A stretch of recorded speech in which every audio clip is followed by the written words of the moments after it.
Russian President Vladimir Putin has signed decrees that paves the way for the occupied Ukrainian regions of Kherson and Zaporizhzhia to be formally annexed into Russia.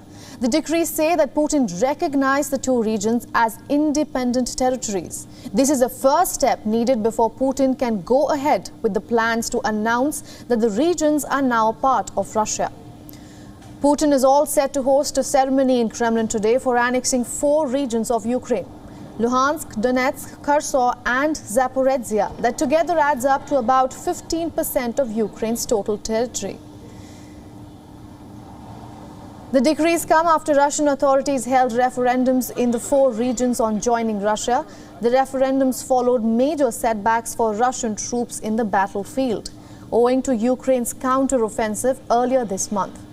The Russian president even ordered partial mobilization of troops soon after Ukraine upped its pushback efforts.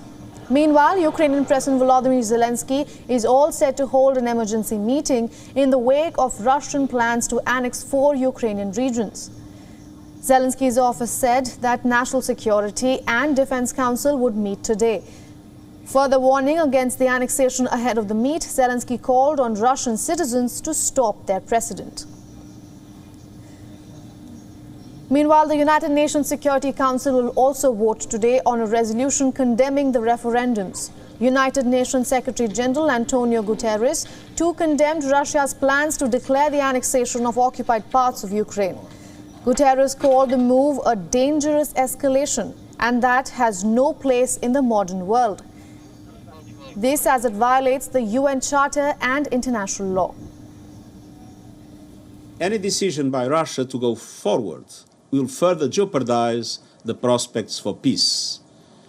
It will prolong the dramatic impacts on the global economy, especially developing countries, and hinder our ability to deliver life-saving aid across Ukraine and beyond.